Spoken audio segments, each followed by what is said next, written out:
پھر اپنے گھر کا رخ کیا، گھر پہنچے، ایک کاغذ کے ٹکڑے کو جس پر 3 ایک ذاتی اور 2 صفاتی نام محفوظ منقش مرکوز موجود تھے، ان کو معطر کیا، خوشبو لگائی، سجایا اور مخصوص طریقے سے اس کو ایک جگہ رکھا اور بالا خانے پر اس کو سجا کے رکھا۔ واپس پلٹ آئی۔ بس خیال آیا کہ اللہ رب العالمین کے اس پاک نام کو جس محبت سے میں نے رکھا ہے، میرا رب میرے اس عمل کو دل میں خیال آیا کہ اسے قبول کر لے، میرے اس عمل کو میرا رب قبول کر لے۔ جو ہی وہ کاغذ پر اس میں پاک اور صفاتی نام دیکھے اور سجا بسا کے رکھا، دل کا دروازہ کھل گیا۔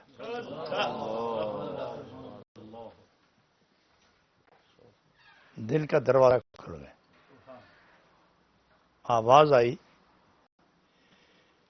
میرے نام کی تعظیم کرنے والے،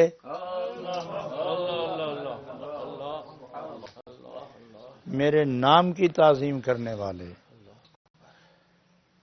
اب کائنات تیرا مقام جانے یا نہ جانے مگر تیرا احترام ضرور کرے گی، اور میرے نام کو زمین پر سے اٹھا کر اپنے گھر میں بالا خانے میں سب سے اونچی جگہ رکھ کے تم اظہار محبت کر رہے تھے، میں بھی عام فنا کی دنیا سے تیرا نام، تیری حیثیت اٹھا کر مقام بقا پر لے آیا ہوں۔ تو نے پستی سے میرا نام اٹھایا، میں نے ہستی نیستی کے تقاضوں سے ہٹا کے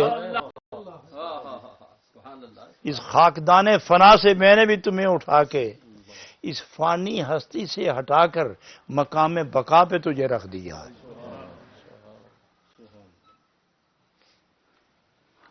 آپ تشریف لے جا رہے تھے تو راستے میں ایک خوبصورت آواز والا قاری قرآن عظیم پڑھ رہا تھا، تو جب اس آیت پر سے وہ قاری صاحب گزرے، الم نجعل الارض مہادا، کیا ہم نے زمین کو تمہارے لیے فرش نہیں بنایا؟ وہیں کھڑے ہو گئے، وہیں کھڑے ہو گئے اور پاؤں سے جوتا نکال دیا۔ وہیں کھڑے ہوئے، پاؤں سے جوتا نکالا۔ لوگوں نے پوچھا ہوا کیا؟ تو وہ جواب دیتے ہیں کہ میرے محبوب نے، میرے معبود نے، میرے رب نے، کائنات کے خالق نے جب یہ فرش بچھایا تو ہمیں کب یہ بات سوچتی ہے کہ اپنے مالک کے بچھائے ہوئے فرش پر ہم جوتا لے کے چلیں؟ اس لیے میرے رب نے جو فرش بچھایا ہے میں اس پر اب جوتا لے کے نہیں چلوں گا۔ ادھر ان کے پاؤں سے جوتا نکلا، ادھر رب العالمین نے فرشتوں کو فرمایا جاؤ ہوا کو کہہ دو کہ بشر حافی نے میرے فرش کی تعظیم پر اپنے جوتے اتارے، یاد رکھنا جدھر یہ جائیں فرش اتنا صاف رکھنا کہ ان کا پاؤں میلا نہ ہونے پائے۔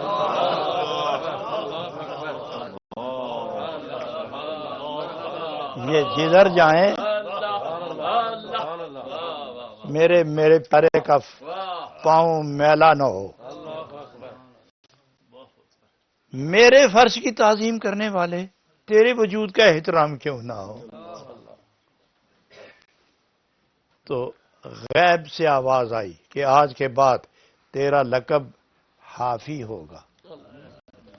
غیب سے آواز آئی کہ آج کے بعد تیرا لقب حافی ہوگا، حافی کہتے ہیں ننگے پاؤں والے کو، وہ جب تک رہے سارا وطن بغداد کا، سارا وطن بغداد کا، صبح نماز کے وقت ہوائیں چلتی سارا شہر صاف ہو جاتا، اور صحراؤں کی طرف جاتے گلیاں شہر صحرا صاف کر دیے جاتے۔ اور ایک دن ایسا ہوا کہ ایک راستے کی ایک کونے میں کسی پرندے نے گزرتے ہوئے بیٹھ کر دی، تو کسی نے ایک بزرگ سے کہا کہ حیرت ہے مجھے کہ آج کتنے سالوں کے بعد میں نے آج اس تنگ راستے سے گزرتے ہوئے میں نے پرندے کی بیٹ دیکھی ہے۔ تو اس نے کہا کیا دیکھا آپ نے؟ میں نے بیٹ دیکھی ہے۔ پرندے کی؟ واقعی دیکھی ہے تو نے؟ ہاں واقعی دیکھی۔ تو ان کی آنکھوں سے آنسو نکل آئے اور انہوں نے پڑھنا شروع کر دیا انا للہ و انا الیہ راجعون، انا للہ و انا الیہ راجعون۔ تو وہ پوچھنے لگا پرندے نے بیٹ کر دی اور آپ انا للہ پڑھ کے رونے لگے، یہ کیا قیامت ہے؟ اس نے کہا ارے تم سمجھے نہیں، آج پرندے کو کیسے ضرورت ہوئی کہ وہ بیٹ کرے؟ اس لیے ہوئی کہ بشر آفی نہیں ہے، اس لیے کہ بشر آفی نہیں، وہ چلے گئے۔ پتہ کرو، پتہ چلا کہ بشر آفی دیدار حق کی مستیوں میں ڈوب کر دنیا چھوڑ بیٹھے۔ اس لیے وہ فرماتے ہیں جناب رومی رحمت اللہ بشر حافی رام بشر شد ادب سرنہاد اندر بیا بانے طلب۔ اس ادب نے بشر حافی کو کہاں پہنچایا؟ مبشر کہتے ہیں بشارت دینے والے کو، اور بشارت کسی نعمت پر دی جاتی ہے، اور ساری نعمتوں میں سے بڑی نعمت دنیاوی اعتبار سے دولت ہے، پھر تاج ہے، پھر راج ہے، حکومت ہے، مگر زبان تصوف میں سب سے بڑی دولت وصال یار ہے، سب سے بڑی دولت جمال یار ہے، سب سے بڑی دولت قرب محبوب ہے، اور سب سے بڑی دولت کیفیات دیدار میں متکیف ہونا، محو ہونا، اور اس نشے میں رقص کرنا، اس سے بڑی دولت ایک طالب کے لیے ہے ہی کوئی نہیں۔ تو فرمایا یہ بشارت کس نے دی؟ ادب نے دی۔ جب ادب نے بشارت دی تو راہ طلب میں نکلے، اور جب پختہ ارادے سے آدمی راہ طلب میں نکلے تو محبوب منزل نزدیک کر دیتا۔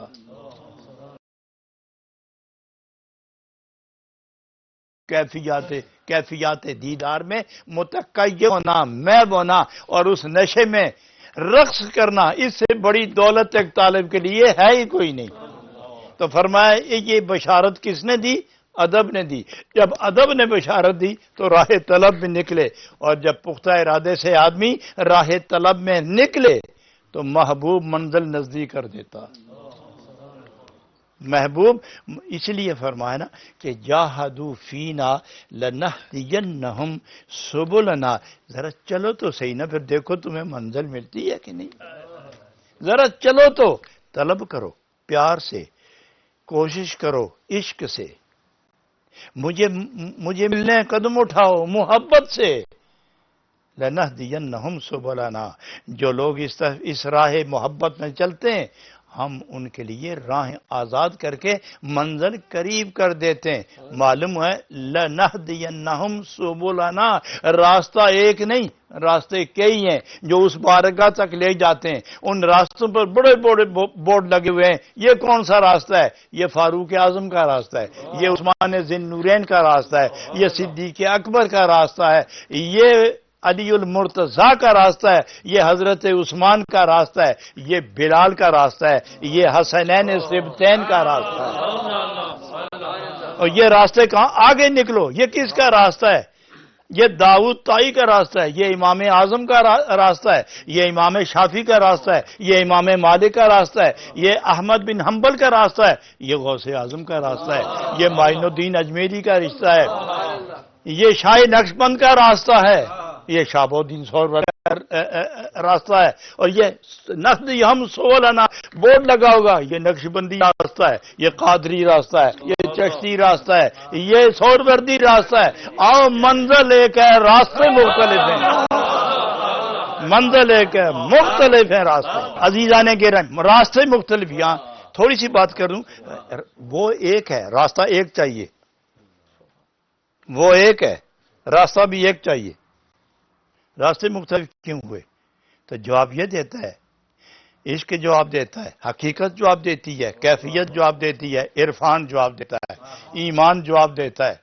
کامیاب لوگ جواب دیتے ہیں واقعی وہ ایک ہے، راستہ بھی ایک ہونا چاہیے، مگر سمجھتے نہیں ہو، مشرقیوں کا مزاج ہو رہا ہے، غربیوں کا مزاج ہو رہا ہے، جنوبیوں کا مزاج ہو رہا ہے، شمالیوں کا مزاج ہو رہا ہے، عربوں کا مزاج ہو رہا ہے، غرب والوں اہل مغرب کا مزاج ہو رہا ہے، اجمیوں کا مزاج ہو رہا ہے، عربوں کا مزاج ہو رہا ہے۔ ہر علاقے کا مزاج اپنا اپنا ہے، کوئی کس مزاج سے یاد کرتا ہے، کوئی کس اعتبار سے یاد کرتا ہے، کوئی کن اداؤں سے یاد کرتا ہے۔ ہر ایک کو اپنی اداؤں کے ساتھ تسکین چاہیے۔ میں نے راستہ ہی وہ دے دیا کہ ہر ایک اپنی مرضی کے مطابق آئے اور مجھے پائے۔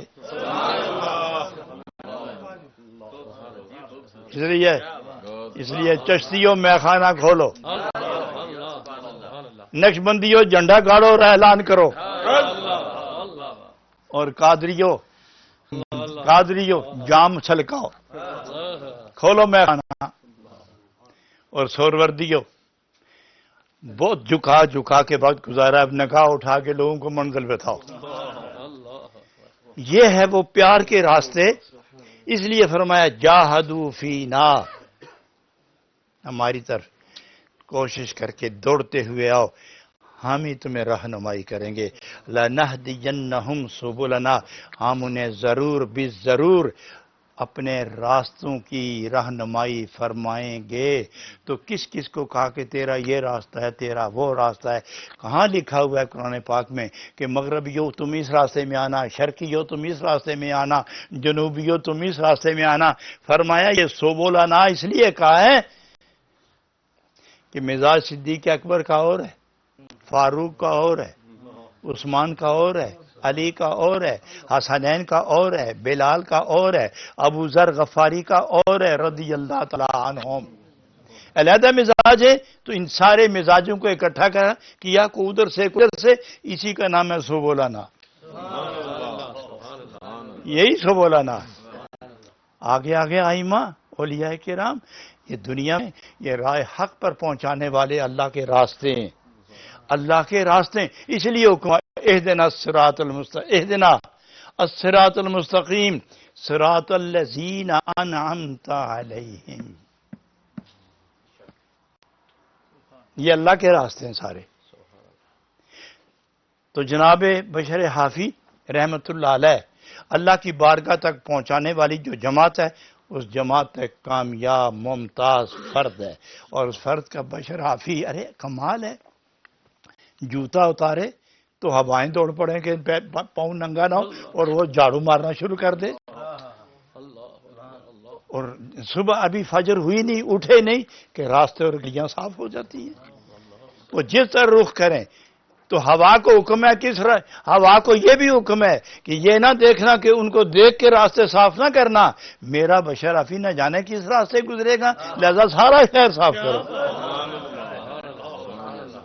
یہ نہیں پتا کس راستے گزرے گا، وہ سارا شہر صاف کرو، جدھر مرضی جائے ہر گلی ہر راستہ شیشے کی طرح صاف ہو جائے۔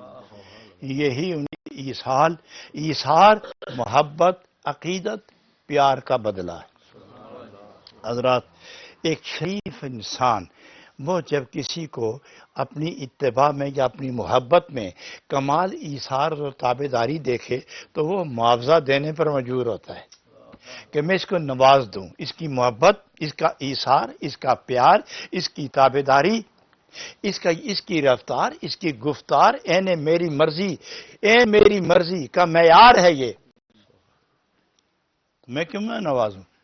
بندہ ہو کر نوازنے کے لیے تیار ہو جائے تو ساری کائنات کا مالک جس کی مہربانیوں کی انتہا نہیں، وہ کس طرح بدلہ دینے پر اس کی رحمت بے قرار نہیں ہوگی؟ جب بھی بعض کہتے ہیں مسئلہ بھی ہے کہ جنت کی طلب کرو، بعض کہتے ہیں جنت کی طلب کرو، اور اللہ خود فرماتا ہے جنت لو، اللہ خود کہتا ہے جنت لو۔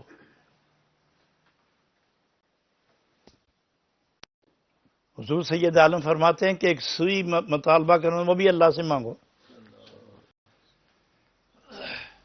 سر کی ٹوپی پاؤں کا جوتا درکار ہو تو اللہ سے مانگو، ہر شے مانگو، ہر وقت مانگو، ہر شے مانگو، ہر وقت مانگو، خدا سے مانگو اور راضی ہوتا ہے۔ اور ہاتھ اٹھاؤ، یہ کشکول ہے، ہاتھ اٹھاؤ رب سے مانگو، رب اپنے مانگنے والوں سے خوش ہوتا ہے، اور حکم بھی دیتا ہے کہ میرے محبوب انہیں کہہ دو کہ میں بہت نزدیک ہوں، تم مانگ کے دیکھو تو صحیح، میں دیتا کتنوں، مانگو۔ اور ایک ایسی جماعت ہے جو نہیں مانگتی،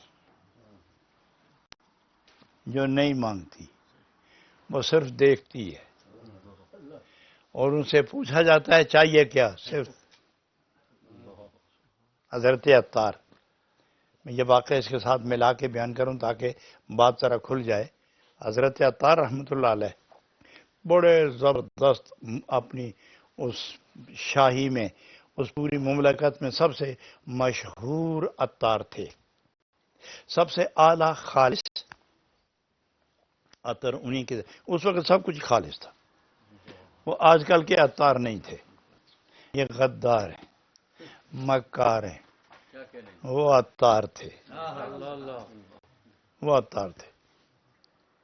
ایک نوجوان رکھا گیا، بارش برس رہی تھی، اس نے عطر لیا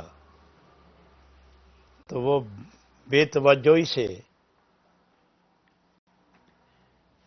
چلنے لگا، اور اس کی رفتار بڑی بے ڈنگی تھی۔ حضرت عطار نے بلا کے فرمایا بیٹے سنو، دیکھتے نہیں کیچڑ ہے، پھسل جاؤ گرو گے، عطر ضائع ہوگا، نقصان ہوگا تیرا۔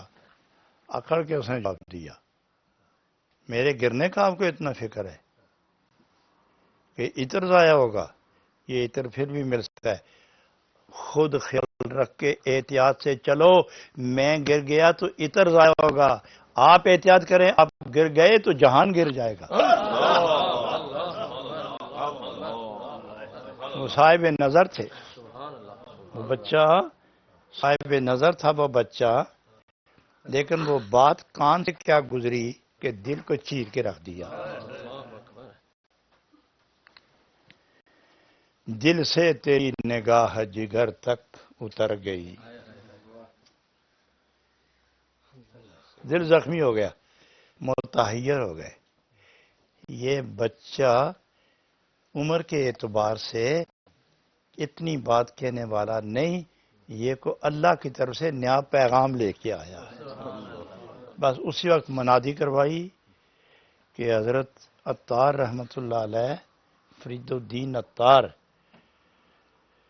آج اپنا سارا عطر جو کروڑوں کا ہے وہ مفت تقسیم کر رہے ہیں، کوئی آؤ اور عطار کے پاس اپنے حصے کا عطر لے جاؤ۔ شہر امڑ آیا، قافلہ در قافلہ لوگ آتے اور عطر لے کر بھاگتے جاتے، آخر سب کچھ چھوڑ کر دنیا سے کنارے ہو کے بیٹھ گئے، اور جب بشری تقاضے مر گئے، روحانیت بشریت پر غالب آ گئی، اور پستی کی سوچ ختم ہو کے بلندیوں کی پرواز شروع ہو گئی، تو ہاتف غیبی نے آواز دی کہ اب وقت ہے مانگنے کا، بولو کیا چاہتے ہو؟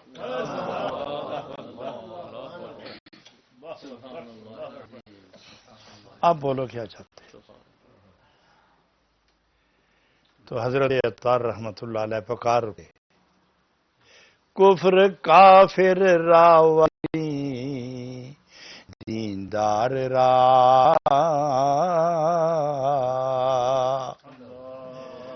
ذرائے درد دل عطار را،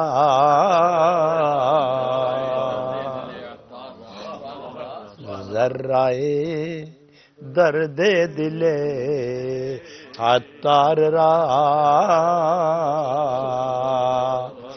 ذرائے درد دل عطار را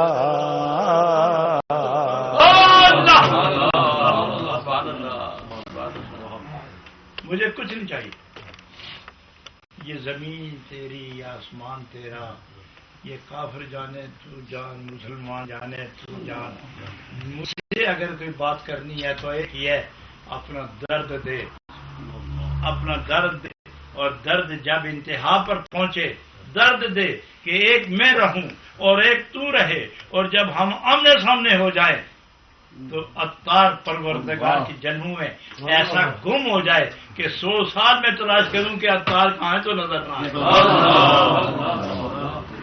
جنموں میں گم ہو جانا چاہتا ہوں۔ یہ ہے وہ صوفیانہ زندگی کا محور اور معیار۔ محور کیا ہے، معیار کیا ہے؟ یہاں تقوی، یہاں طہارت، یہاں تقوی، یہاں طہارت۔ حضرات گرامی، یہی ان کے کام آتی ہیں کہ جو لوگ اللہ کی راہ میں جان دیتے ہیں اور ساری خواہشیں اس کی ذات پر قربان کرتے ہیں، تو حضرت بشر حافی رحمت اللہ علیہ فرماتے ہیں کہ جب سے میں فنا کی منزل میں پہنچا، جب سے میں فنا کی منزل میں پہنچا تو ساری کائنات فنا نظر آتی ہے، ہر جگہ جلوہ الہی نظر آتا ہے، ہر جگہ جلوہ الہی نظر آتا ہے۔ حضرات گرامی، آدمی تھوڑی سی کوشش کرے، اور دنیا میں اگر کوئی بات مشکل ہے تو وہ یہی ہے کہ اپنی خواہشات کا مقابلہ کس طرح کرو، اپنی خواہشات کا مقابلہ کس طرح کرو گے؟ اگر اپنی خواہشات کا مقابلہ کر سکو، رات دن دنیا دنیا دنیا دنیا، یہ اور وہ۔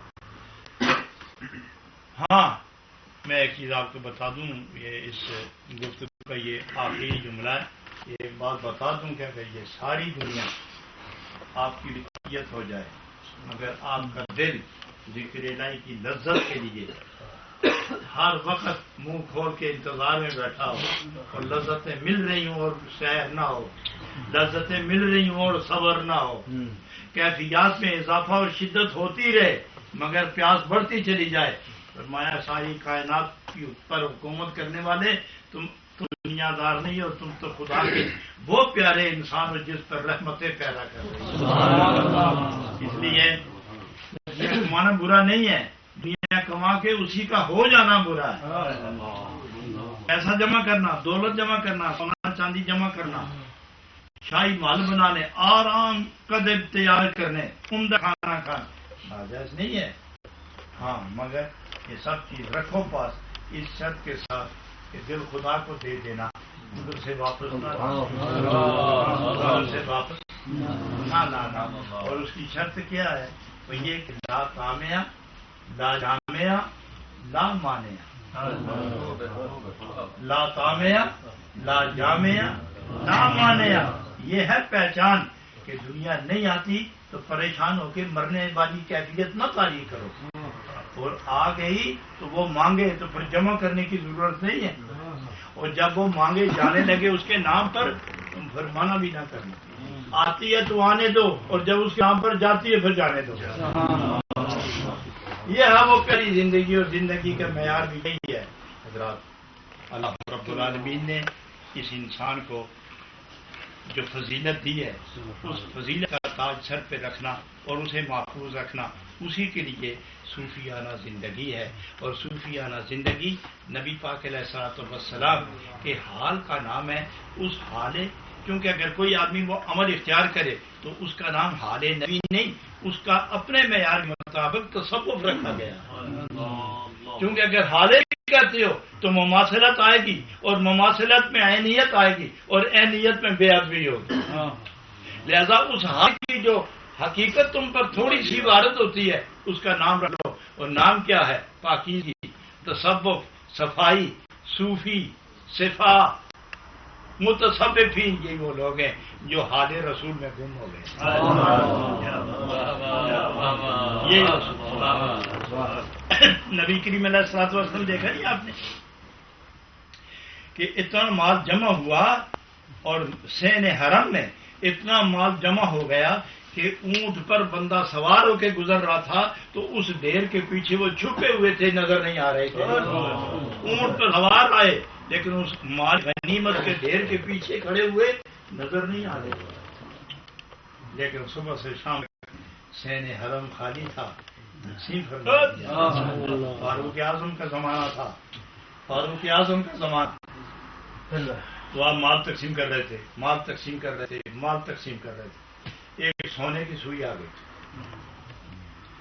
تو آپ ہاتھ میں رکھ کے رونے لگے. کس صحابی نے پوچھا حضور امیر المومنین کروڑوں کا مال تو تقسیم کر گئے، ایک سوئی دیکھ کے رونے لگے، یہ کسا گیا ہے؟ فرمایا کہ آقا دو عالم نے فرمایا کہ میرے صحابہ اتنے امانت والے اور دنیا کی غرض سے بے نیاز ہوں گے کہ ایک سوئی تک بھی اپنے پاس رکھنے کے روادار ہیں. اور ایک وقت آئے گا کہ سونے کی سوئی بھی محفوظ آئی تیرے پاس، وہ بھی آ گیا. یہ ہے وہ تماشا. میں نے ایک دفعہ کہا تھا، مجھے یہ نہیں معلوم کہ کہاں کہا تھا اور کب، مگر مجھے اپنے لفظ یاد ہیں کہ یہ کیا بات ہے کہ امام کے پیچھے لوگ ہاتھ باندھ کے کھڑے ہوتے ہیں. کیوں کھڑے ہوتے ہیں؟ اس لیے کہ وہ امام اس وقت سنت رسول کے مطابق خدا کے سامنے کھڑا ہوتا ہے اور سارے لوگ اس کے پیچھے ہاتھ باندھ کے کھڑے ہو جاتے ہیں. اگر اپنے اور خدا کے درمیان پھر کوئی بندہ نہ رکھا جائے، کوئی شے نہ رکھی جائے، اسی کے سامنے کھڑا ہو تو کائنات صبح شام اس کے پیچھے کھڑی رہے گی. یہ بات سمجھنے کے لائق. یہ صرف مولوی اور صوفی کے لیے نہیں، یہ صرف عالم کے لیے نہیں، یہ ہر اس مومن کے لیے ہے جس کو عشق رسول کے ساتھ وابستگی ہو گئی. اللہ کریم مجھے اور آپ سب کو تصوف کی پاکیزہ روایات و کیفیات کا نور اپنے روح میں محفوظ رکھنے کی توفیق عطا فرمائے. آمین. اللہ اللہ اللہ اللہ اللہ اللہ اللہ اللہ اللہ اللہ